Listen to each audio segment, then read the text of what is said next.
Well, thank everyone for joining us today for our presentation about effort reporting. We haven't touched effort or effort reporting for a very long time. The last time we had an effort session at all was in RAM Symposium, and I think it was in 2022. Is that when that RAM Symposium was, or was it 2023? Kat, do you remember? 2022. 2022. Okay, time goes by quickly. So today we're going to be talking about some basics about effort reporting, and then we're going to talk a little bit about policy, and then some common problems that we sometimes see in effort reporting. But today I have a couple of subject matter experts who are here with us, and we will have them introduce themselves. And I'm just going to go in the order of what we're going. I am Shan. I'm not a subject matter expert, by the way.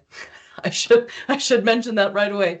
But I am Shannon Irie. I am a training and information coordinator here at the Office of Sponsored Programs. And then Chris, can you introduce yourself?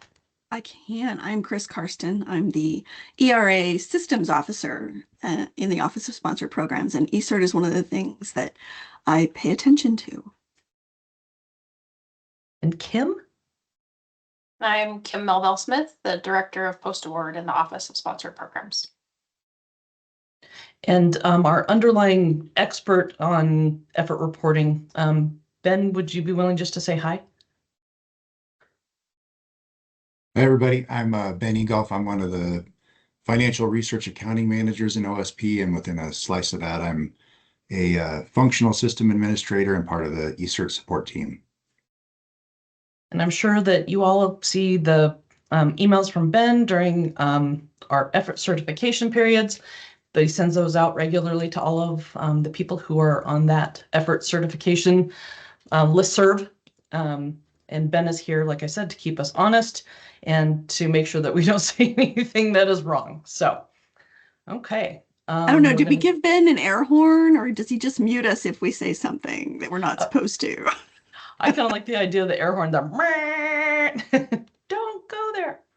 No, Ben, you can unmute whenever you want, especially if there's anything that you want to elaborate on, or again, if we're not being clear. So appreciate you being here. We are not going to go into what effort is. We have a lot of resources that, one, we shared some of those when we sent out the flyer for this session today. But we have a lot of old resources about effort in general. What is effort? And so I'm not going to go very deep into this. Look at those resources if you are looking for more of something about effort in general. But for today's session, there's a couple of things that are important, especially for effort reporting, that the government recognizes that effort should be a reasonable estimate. We're not a consultant firm. We're not a law firm. We don't have to track our time on a timesheet or clock in and out. Our sponsors understand that it's hard to track time, especially when there are people who work on multiple projects. And that's why they allow for us to have a reasonable estimate. But that is as long as we have someone with a suitable means of verification is verifying the time that people are putting on projects. We're going to go into that into a little more deeper detail and in later slides, but it's very important for us to understand that our effort that we certify is on a quarterly basis, and that it's going to track all of our activities over that quarter. So another bullet point that is important here is that unless you are an hourly employee, or potentially, and I'm not going to go into details on this because, again, I'm not an expert on this, potentially a non-exempt employee, our effort is not based on a standard 40-hour week. And again, we certify our effort here at CSU on a quarterly basis. This is just a slide I like, and I want to also make sure that everyone understands that effort is something that goes on throughout the entire life cycle of an award, not just at the effort certification time period. So when we set up an employee, when they were first hired, we have to talk about their effort and we have to allocate them to specific projects and where they're going to be working. When we propose, the budget is going to have a commitment that is made to the sponsor about the amount of effort that we're going to spend on that project. Then when we're awarded a project, we then charge the salary, and we allocate salary to specific projects. And that's made timely. And then we do our effort certification, which is then an after the fact certification of where that was and that it was the allocations that we put onto the project at the time were appropriate. At the very end, the effort is then reported by the PI, a lot of times in their annual and final technical reports. So effort is something that we actually touch on all the way through, but we're going to be talking about this one full moon over here, this certifying of effort today. So again, today we're going to be talking about effort reporting.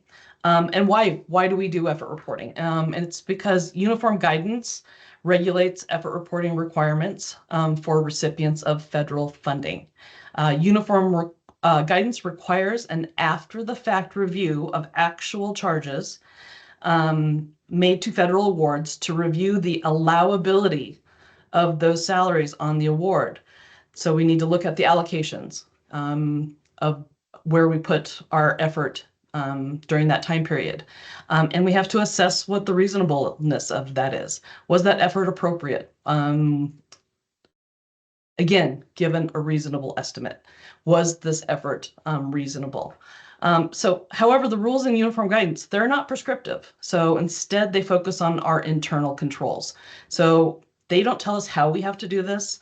They don't tell us what systems that we have to use, but they do tell us that we do have to have internal controls in order to be able to certify our salaries and tell our sponsors that, yes, this was an appropriate place.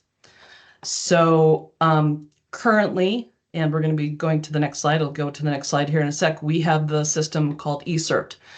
And I'm just wondering from the group here in this audience, does anyone remember how we used to certify salary here at CSU? Kim does. I know Kim does. Anyone else out there that's remembered? Okay, Catherine, yes, paper forms. So yes, we used to have a paper form that went through, that was printed out, sent to departments, units, etc. It was never really clear who had to sign these things. So I think at every department, every unit, every college, we had somebody different signing these individual reports. And yes, they were by individual. So it had an individual's name and then someone had to sign that the effort on there was appropriate. And then they had to send them back.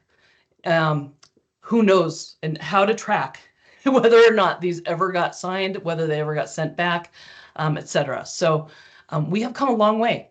And so now I'm going to turn this over to Chris, and we are going to be talking about our system. ecrt. Effort certification reporting technology. This was the name of the system when we implemented back in 2018. I don't know how many of you were with us then, but there were a lot of changes we made, right? So we went from having this handled by HR to moving it into OSP. We implemented more policies about institutional base salary and minimum effort. We implemented a system and changed how we constructed certification to be project-based. So instead of each person getting a piece of paper or even each person going into a system, we certify by project. And a project is the main 5.3 account and any related companion cost share accounts. So cost share makes this a little tricky, which is why we set up the companion accounts for minimum effort. There's just a lot that went into this. And we now have certifications in the system back to July of 2017. So almost 8 years, right? That's just amazing to me. The certifier is the primary PI on the main 5.3 account that's the leader of the project. This does run us into some tricky situations. So if you have questions about this, pop them in the chat. But generally, if we set up a PI for the record in our KR award system and we push that over to KFS, that's the person who is certifying the effort for everything, everyone that has worked on this project, the main 5.3 account or companion cost share accounts. So it's a two-step process.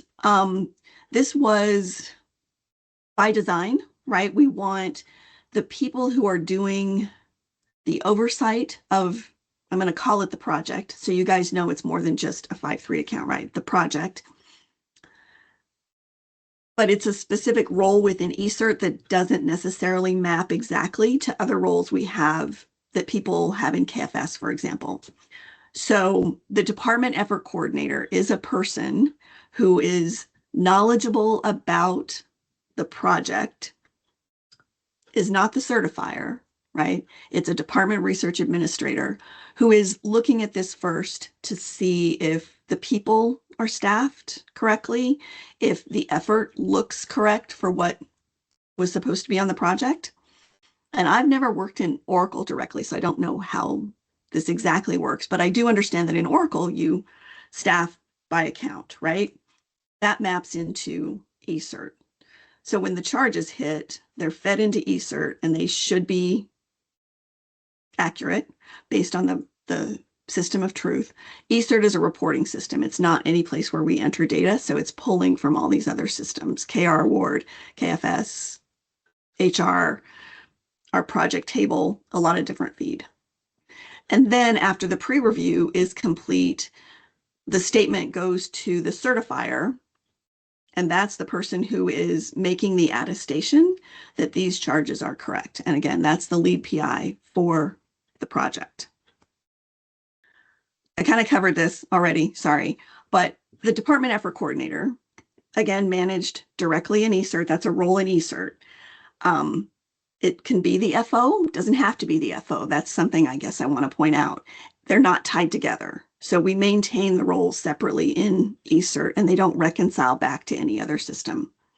So the department effort coordinator is looking at all of their sources, right? Whatever tools you use to oversee your 5.3 accounts, you're looking at those and reconciling to what you're seeing in eCert. And eCert is salary information, right? It's not the entire set of project expenses. So you're looking at staffing.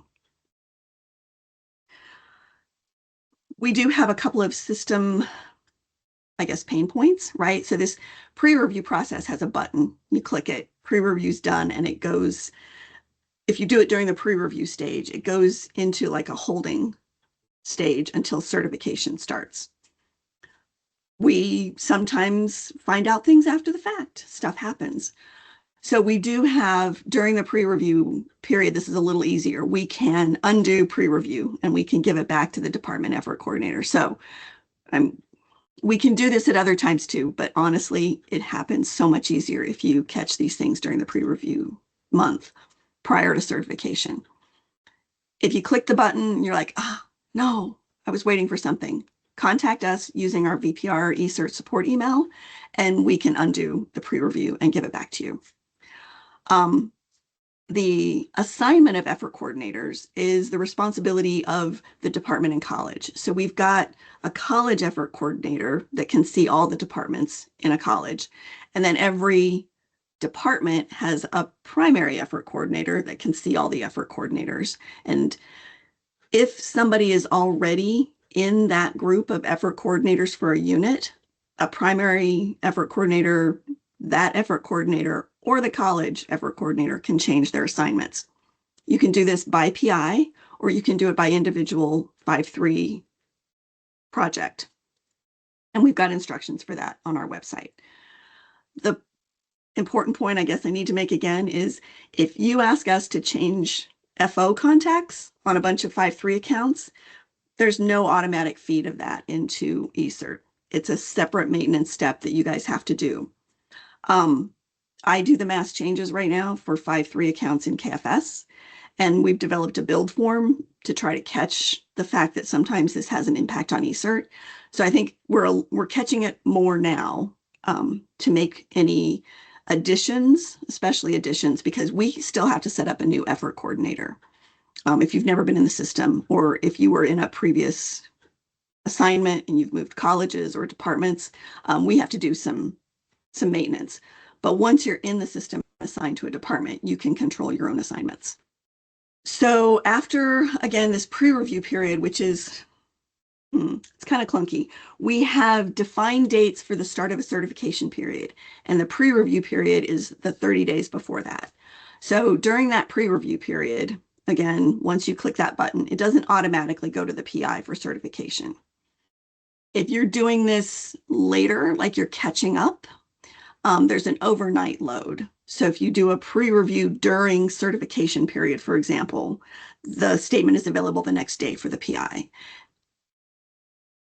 That timing can be a little tricky too. So again, we have a VPR eCert support email. Reach out to us if you have questions. When the PI is doing their review, they have a button they have to click that pops up an attestation statement that has, in some cases, you have to scroll down to see all of it. But the PI for this project is saying that they are taking responsibility. They are saying that this is accurate. That attestation and certification step gets logged in the system, and then that's how we know a statement has been certified. And I am moving through this pretty fast, so I don't see any hands up. I don't see any questions yet, so you can slow me down if we have questions. This is our general certification schedule. And we, after we went live, we found out that Huron has this monthly maintenance schedule. And we don't want certification to start or end on that day. So this is the generic schedule. Certification generally starts on the 15th of certain months and goes to the 15th of the next month. I am putting information about these one-day shifts on the website and in an email that I send to the eCert user group. So for example, this certification period started on November 14th because November 15th was a Saturday and a Huron maintenance day. We hope that those one-day shifts are not too confusing. We're trying to communicate as much as we can. Membership in the eCert user group is something that I think Ben and I have been trying to maintain when we find out about new people or people leaving. But it is one of those listservs. I think you can subscribe yourself if you needed to. That's the primary communication method we're using. So if you're a department effort coordinator, you need to be looking at those emails going to the eCert user group. Okay. Those were my slides. Any questions about the system or any of the choices we've made that I can speak to?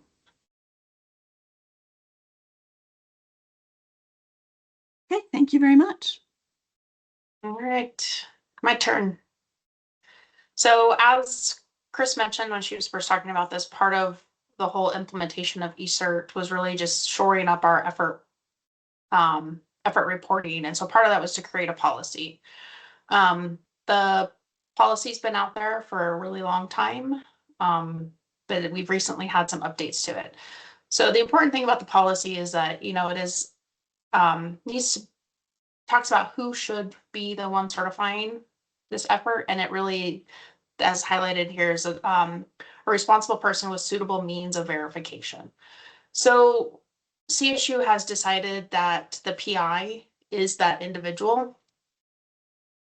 And so that's why the system is set up for the PI of the main project to be the one to certify. Because at the end of the day, you know, the PI is accountable to all the agencies about what happened with the project, including their co-PI support. But in the end, it's really the PI, the main PI. So that's why CSU has made that determination.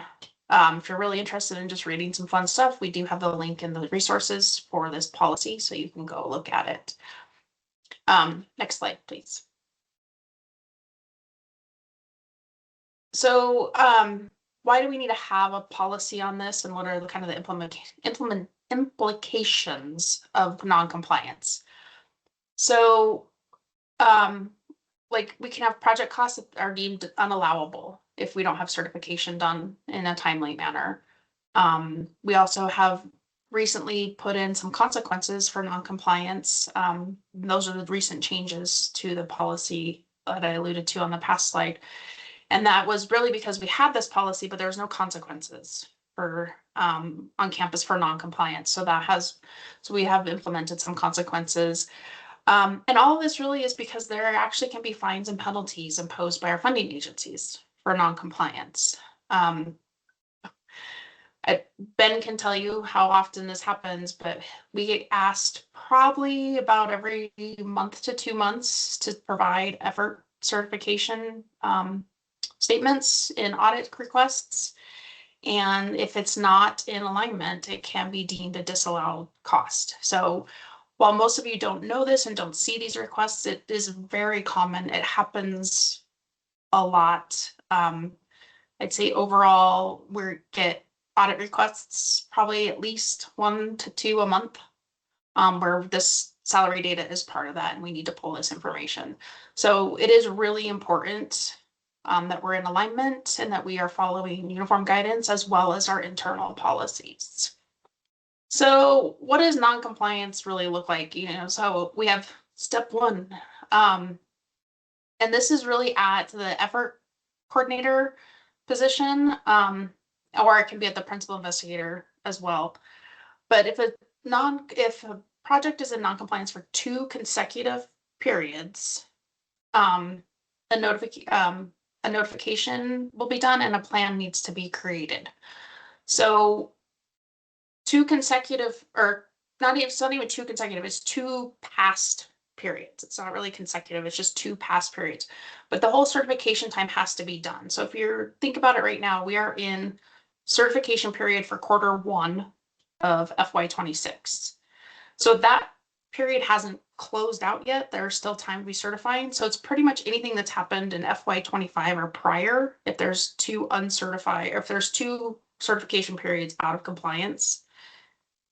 I mean, so like if you think about how far back that is, I mean, we're talking 6 months almost is where it kind of starts. So these are some pretty old things and it really is a big deal to us. So next slide, please.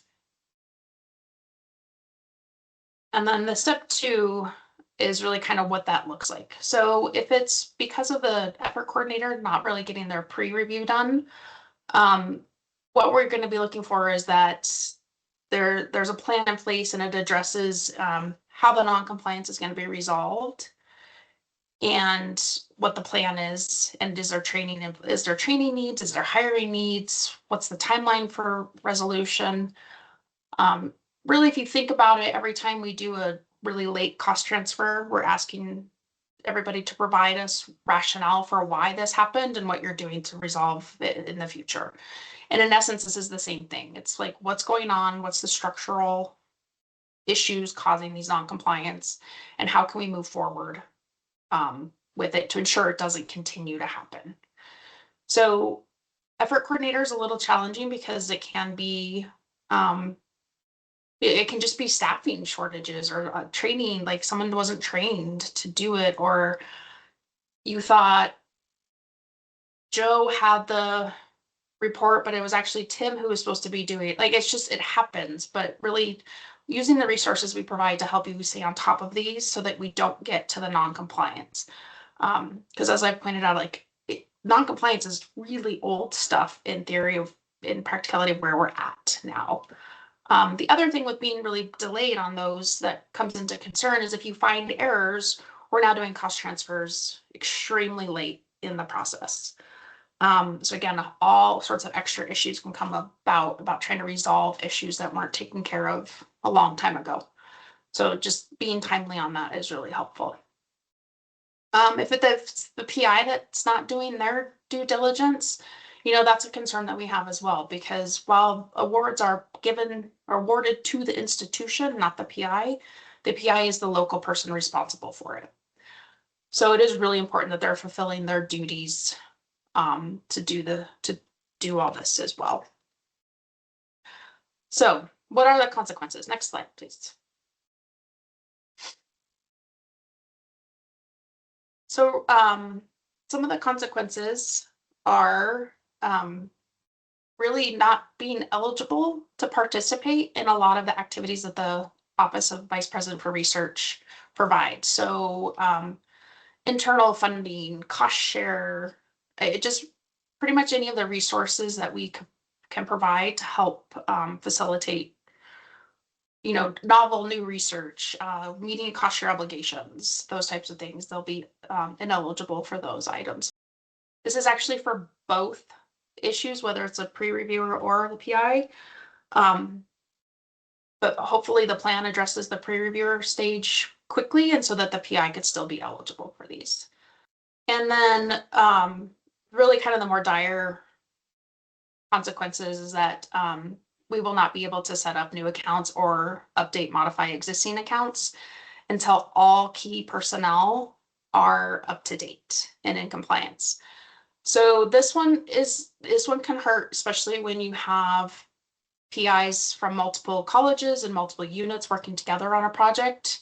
If you're a co-PI who is listed as a key personnel, but maybe does one thing every 6 months on the project, is non-compliant, the whole project is on hold for these actions for setup or new starts. So it is really important that we all work collaboratively to make sure that everyone's in compliance. If you know an award's coming, take a peek and see if everyone's in compliance. We do have the dashboard, which I think we'll cover later. I'm staring at Chris. I'm hoping she's nods at me. That we can walk through how you look to see if people are in compliance. There is part of the consequences. We do have a waiver policy or a waiver process that is part of the policy.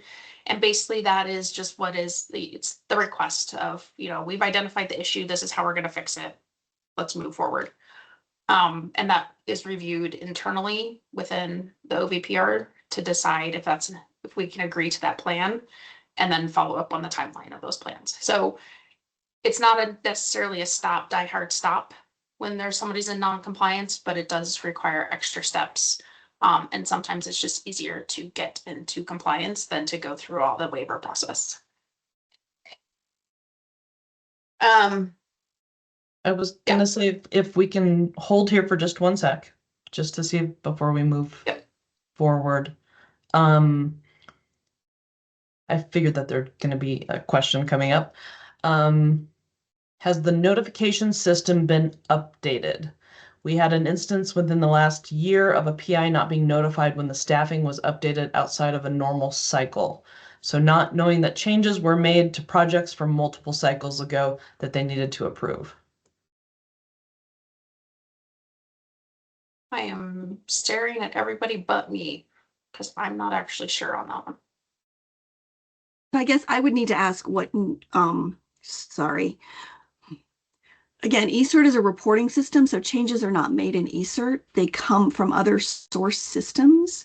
So if the staffing is changed in Oracle, we in OSP would not know about that, and there's no notification that I know about. So that's one question, sorry. And again, when we do the changes, the PPDA, right? It's going to be called something, the payroll adjustment. I'm just going to use a generic term, right? Because the system is changing. When a payroll adjustment is made, the statement should be in a status like revisions requested so that it would flip then to revisions pending to trigger the department effort coordinator to do something. We're going to talk about this a little later, but if it gets stuck in a revisions requested status and nothing changes, it's just like in a black hole. So, Kate, I guess I would want a little more clarification about staffing being updated, where that might be happening that you're concerned about. And I'm just going to say parental leave. Oh, my goodness. Fabulous news on parental leave. The best thing you're ever going to hear. It is not, I'm sure you've all seen the email that came out from HR that it is now going to be managed by a third party. And so if the leave is known ahead of time, so often parental leave is known ahead of time and you know what day it starts and all of that, the employee staffing will be reallocated to those leave buckets that actual month. So there won't be a 6 month down the road reimbursement kind of thing like we experience now. It will be instantaneous in each month that they're on leave, as long as it was known and approved prior to the leave starting. So, the other thing is if it's the leave wasn't known, like if it wasn't approved beforehand and it wasn't known, it will be resolved basically the month after or the month of its approval from Sun Life. So let's just say like Sun Life approves my leave November 15th. You know, they'll work with the system to try to get it taken care of for any past stuff as quickly as possible. But it may not fully capture and everything within that November paid cycle. But again, I think we're all going to really enjoy that. It's going to be more timely is my bottom line to this rambling that I'm doing right now. And that it's a third party vendor. And so it should happen a lot more quickly. And we're not waiting on the short staff benefits team that we have that has just, they've been doing their best for all these years, but it's a lot of work to manage. So I do see hands raised, and Kate has also clarified in the chat. So if a person is out on parental leave, that would be a trigger for the department effort coordinator to put a designee in place. And there's a process for that, right? And we have a form and build that goes through a review process. So there's not any kind of automatic assignment of a designee. That's a choice that has to be made by the department and the PI. Just one, there's not repeated notifications that go out for changes to a statement. So I'm going to have to dig a little further into Kate's question, but let's go on to, hands up. Yeah, Daniel, you have your hand up. Yeah. Good morning, you all. Thank you for doing this. Hey, I do have a question. When establishing salary ranges, how do you compare? How do you know what ranges are allowable? What do you compare it with? What do you look through? There was a slide in the first slide that you presented, and it talked about certifying the salary appropriateness. I'm just curious about what do you use as an instrument to say, is this appropriate? Thank you. So I'll try to tackle that one, I think. So really like what we're looking at is, again, we certify based on percentage of effort. So the actual salary that the individual's paid has already been resolved through the hiring process, like that, their salary being appropriate for their position, that's done through the hiring process. In eCert, what we're looking for is if you have, this is easier with somebody who's mostly funded off of grants other than faculty, but it can still equate to faculty. Let's just say that 20% of their time. So in general, 40-hour week, 20%. Oh my God, I picked a number I can't do the quick math on. Anywho, let's just go with it. That they, let's say a day a week. Yes, they about work a day a week on average for that project. So therefore that effort percentage is reasonable and it's appropriate. If somebody worked an hour on a project for the entire month, but you get in there and it shows that their effort was 50% on that project, that's incorrect and it's skewed. So that's kind of what we're looking for. It's not necessarily about the dollar amount that was charged. It's more about the percentage of their effort given the project. And again, it's an estimate. It's the best estimate you can do because we do not track hours. Well, correct. Sorry. Thank you. And I was curious about that too, because of the percentage of their time and effort, right? Yep. Yep. Okay. Thank you. Yeah, I just had one quick question. Because of, and it's something that they talked about yesterday, and there's a good portion of this crowd who did go to the KPAC meeting yesterday, and about the implementation of Workday, and the past certifications and any changes that need to be done timely with the Workday implementation, because there's a cutoff date that those can be made in Oracle. Can you address that just really quickly? Yep.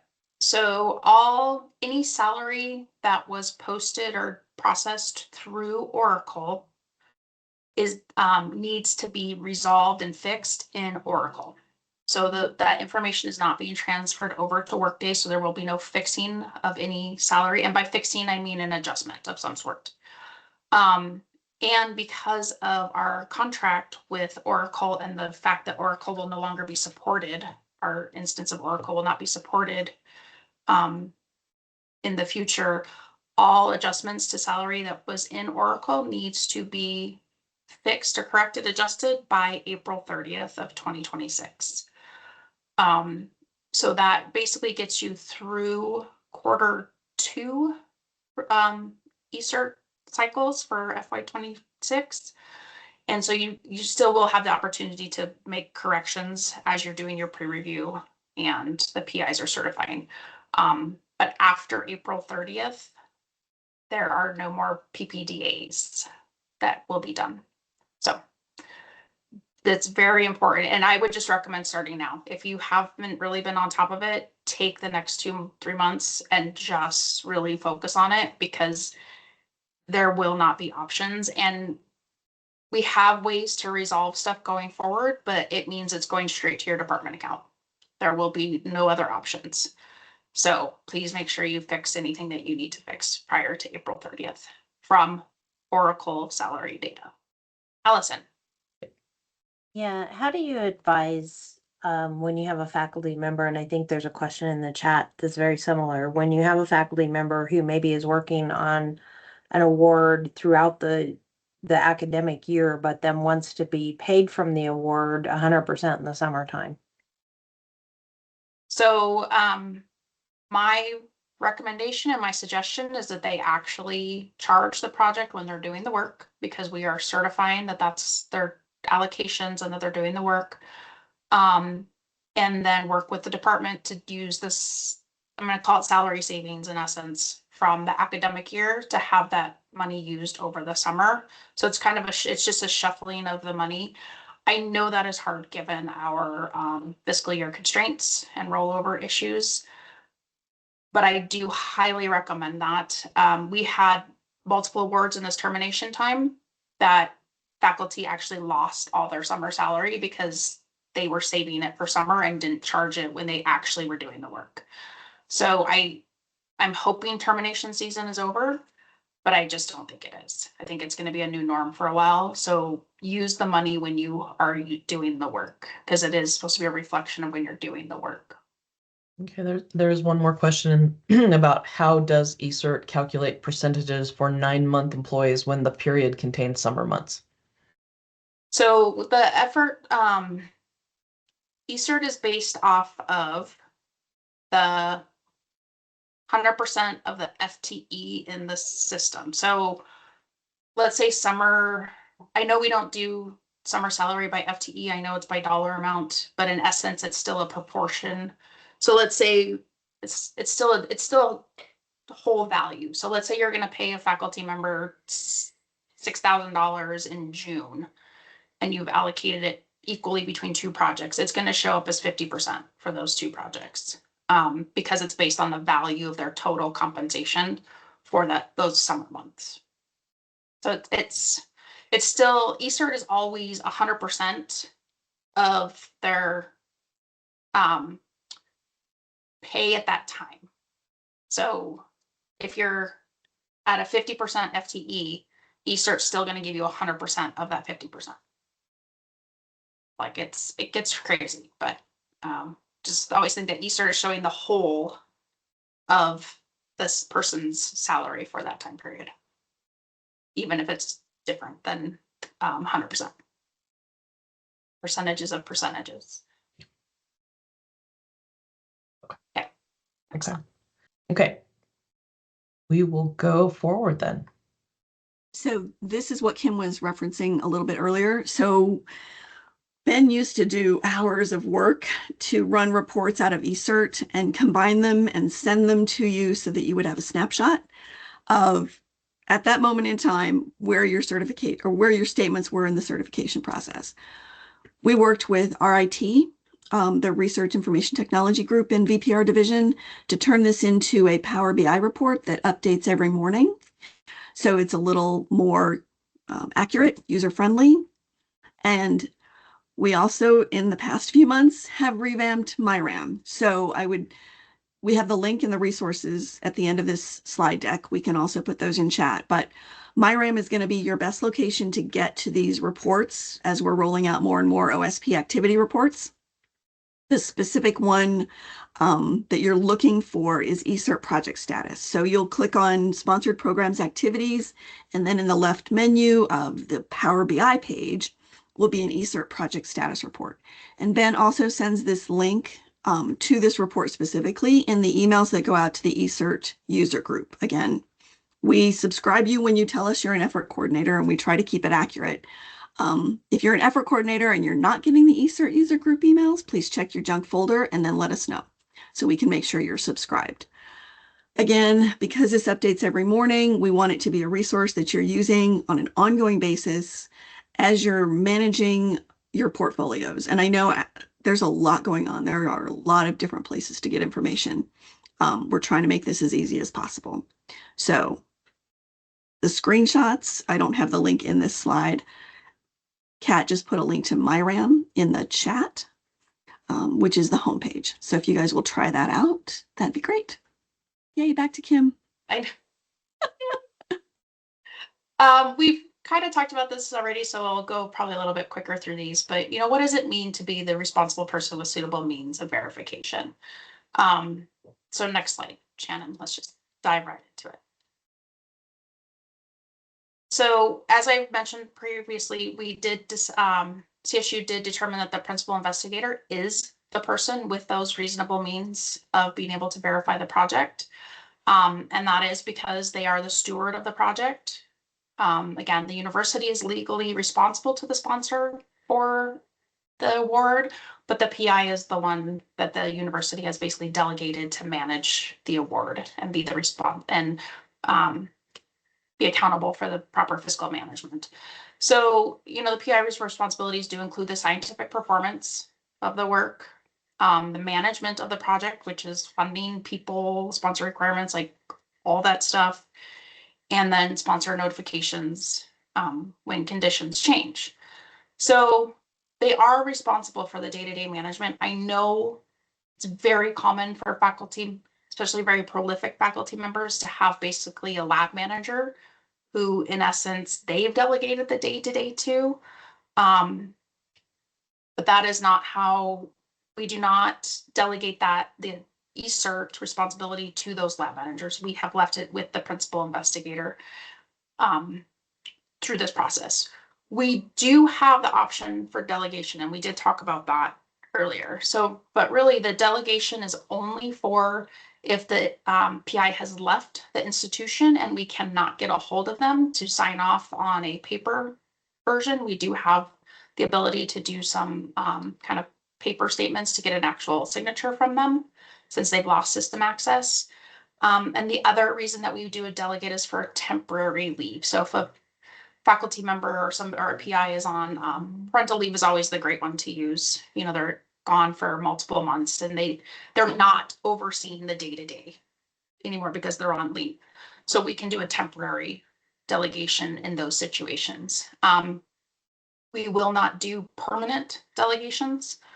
So like I said, we will never approve a lab manager or somebody in those situations being a permanent delegate for a principal investigator. We really do take these certifications seriously, and so do the sponsors. So it is very important that the PIs understand what they're certifying and understand the implications of non-compliance. And it's not just a checkbox. I know it feels like a checkbox that they just check it and they move on, but it really is not. They really are accountable for what they're certifying in this system. Next slide, please. Oh, we do have a question, Kate. We do, and it's an unfortunate graphic since you just said it's not just a checkbox. Okay, I'll finish this one because this is quick, and then we're on to questions. So, Kate, hold on, we'll get back to you. So this is really what they're certifying. Was the work performed and are the charges appropriate? And again, the charge is not necessarily the dollar amount that was charged, it's more of the percentage.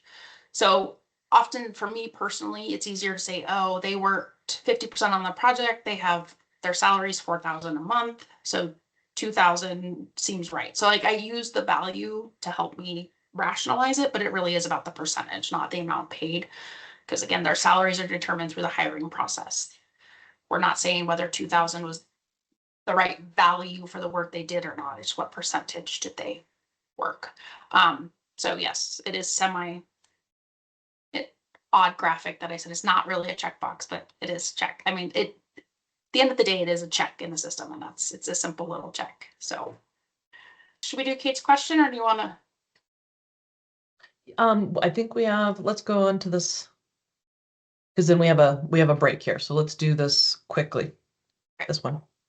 Okay, I did put the link already in the chat to the eCert designee form locations to answer one of Kate's questions.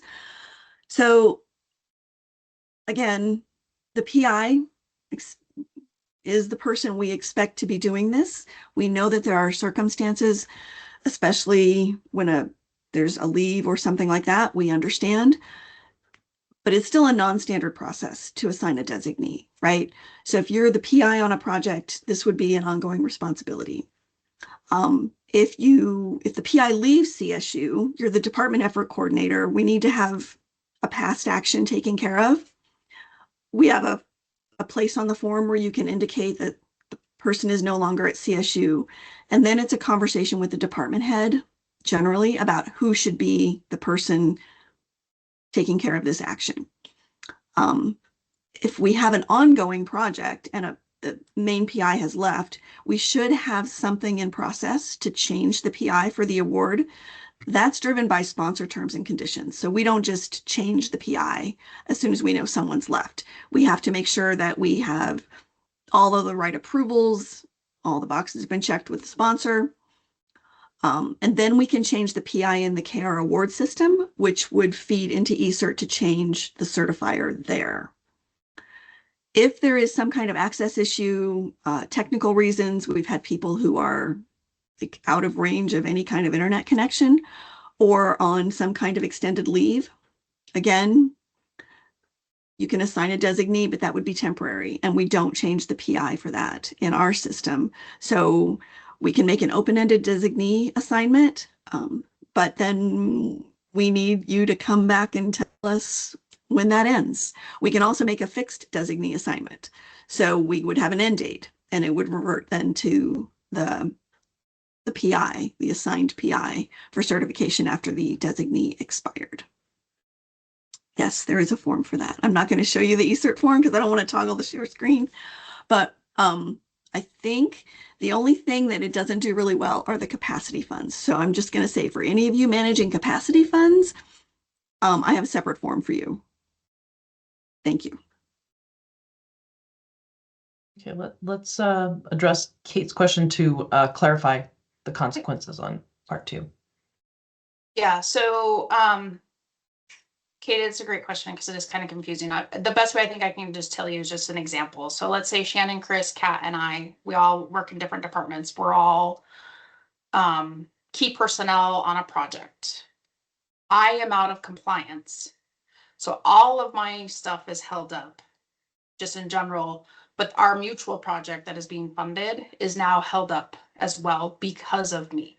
So Shannon, Chris, and Kat are in compliance, but because they're with me we're all key personnel on the same award that's coming in, those award actions will not be taken because of my non-compliance. So all of their other stuff that I'm not part of will continue moving forward because they're compliant. But because we're working together on this one and I'm not compliant, then their stuff's on hold as well. So hopefully that clarified that for you a bit. Okay, so we're going to the next section. We're going to just talk about a little bit about some common questions and problems in eCert. And I just want to acknowledge that, I mean, again, we've been doing this almost 8 years. So yes, a lot of questions about, I don't know the people in the statement. That is a conversation between the PI and the department effort coordinator, because that goes back to how the project was staffed in Oracle. And the PIs are certifying effort for the entire project. So we try to do this quarterly so that it's in memory. Past period adjustments, those can get tricky because people don't remember. If the statement is not available for certification, if it's during the pre-review process, again, those things are held until the certification period actually starts, which is on a schedule, fixed schedule. And the other big question is why the totals don't match KFS. And so this happens a lot for hourly employees that cross quarter boundary. So again, a project statement in ecert is for a fixed quarter, and it's going to show the salary like it ends on March 31st. But if your person had salary that crossed March into April, the April part of the salary will be on the next quarter statement. Okay, this is just an example of who are these people. So when you want to revise payroll, it's a checkbox. We very rarely see revised payroll for everybody. So that's why I have only like certain line items. And then when you click that revised payroll, it puts it into the revision requested status. And the expectation is then that the department effort coordinator is doing something in Oracle or wherever the PP or the payroll adjustments happen, Workday. And then that new information will be fed back into the project statement in ecert when it's updated. You click this box, you don't do anything. It goes into revisions requested status until you tell us to take it out of revision requested status. We have to, in OSP, reopen the task because a lot of people, they get the task on their homepage or their dashboard, their payroll tasks page, and they approve it. And approve means you are doing a payroll adjustment. Reject means, oops, I didn't need that. So if you click that box and you didn't need it, you need to reject the change. That's what you're doing when you reject. I will also point out, one of my slide notes says we do have typos sometimes in account numbers, and that can also be a reason you're seeing a person that you don't recognize. So you would go back into Oracle and see what where the person should have been staffed. Okay. I also have a note. The ecert system can only display one primary department for each employee. A different department being listed on your statement doesn't necessarily mean the individual didn't work on the project. It just means where their home department is might be different from where they worked. So if this is someone that did work on the project but has a different assignment, that's something you guys would need to know on your side. This happens, I think, a lot with students. Yeah, okay. I just want to put a plug that we do have a new video out about revisions requested. It's a quick clip that we just put out. So that helps with this process and explaining this process. And I did get a bit ahead of myself. So this is the example, the illustration of what revisions requested or revision requested status looks like. If you see this in your dashboard, you're a department effort coordinator. Again, we've also had some turnover. So if you come in new and you're like, hey, there's a statement from 2024 that's in revision requested status, it's probably because that payroll task action was approved and then there was never a payroll adjustment. We've also had situations where we've had turnover and we've still got statements from previous years in ready for pre-review status. So if you're taking over a portfolio, you do need to be in ecert and looking if there's that little yellow circle with the magnifying glass. If it's in that status, it means the process to review it hasn't even been started and the PI has not ever seen it for certification. So if you have any questions, especially if you're taking over, we in OSP can't necessarily answer why. We can tell you what the statuses mean, but there really needs to be a conversation in the business office of the department about like what you do in order to get this statement completed, especially to get out of non-compliance. So we've talked about this a little bit briefly, so hopefully we can go through it pretty quickly, but we often get questions really common around fiscal year end too, that ecert doesn't match KFS or RPS or Symphony or all these things. So ecert and KFS should match because the data kind of it's not from the same source, but it's kind of from the same source. So those are concerning if they don't match. We can often help you identify that.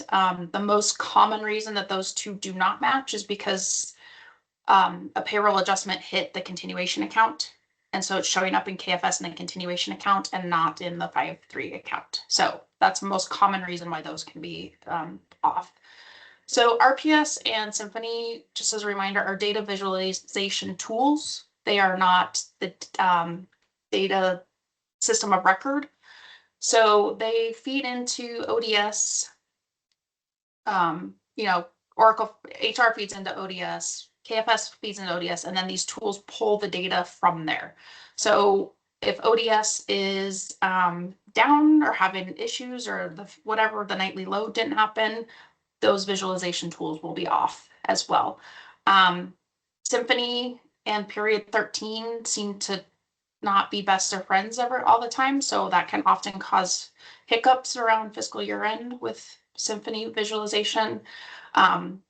RPS data basically goes down for July because it's just because of that period 13 and the fiscal year changeover. So really just be cognizant of where are your official systems of records. So again, RPS and Symphony are not system of records. They are just tools for reporting. Any questions? We went through those last slides pretty quickly. Is there a plan to have Workday take over effort certification from eCert? Not at this time. I'll just let you guys know, Kat did put into the chat the PDF of this, and so we do have some resources on some slides here that we mentioned. So take a look at those. Well, we want to thank everyone for coming today and asking such great questions. And thanks to Kim and to Chris for being here and being our subject matter experts.